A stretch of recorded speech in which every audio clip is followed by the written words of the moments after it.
పులివెందుల నియోజకవర్గం నుంచి వైఎస్ రాజశేఖర్ రెడ్డి జగన్ ముఖ్యమంత్రి అయినా ఈ ప్రాంతంలో నేటికి నీటి కష్టాలు తీరలేదని టీడీపీ నేత బీటెక్ రవి అన్నారు.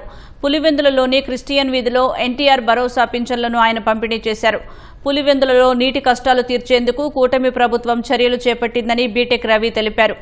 చక్రాయిపేట మండలంలో ఇంటింటికి కుళాయి ద్వారా నీరు అందించేందుకు పనులు పూర్తయ్యాయని త్వరలోనే ప్రారంభిస్తామన్నారు. ముఖ్యంగా పులివెందుల మున్సిపాలిటీకి సంబంధించి కూడా ఏదైతే ఇద్దరు ఆంధ్రప్రదేశ్ రాష్ట్రంలో ఒక కాన్స్టిట్యున్సీ నుంచి ఇద్దరు ముఖ్యమంత్రులైన కాన్స్టిట్యున్సీ ఆ నియోజకవర్గం లేనే లేదు.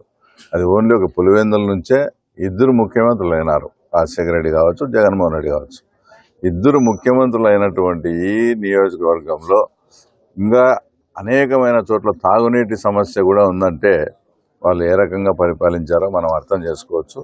కాబట్టి ముఖ్యమంత్రి అయినటువంటి చంద్రబాబు నాయుడు గారు మొత్తం ప్రతి ఇంటికి కుళాయి ఇచ్చే ఆ స్కీమ్ కూడా ఒక 10-15 రోజుల్లో అయిపోతుంది. ఎందుకంటే మేము చూస్తున్నాం చక్రాపేట మండలంలో కూడా తర్వాత ఈరోజు ట్యాంకర్లతో నీళ్లు తోలే పరిస్థితి ఉంది. ఇవన్నీ కూడా ఒక 15 రోజుల్లో కంప్లీట్ అయ్యి దానికి శంకుస్థాపన చేసేదానికి మన ముఖ్యమంత్రి గారు కూడా రాబోతున్నారు.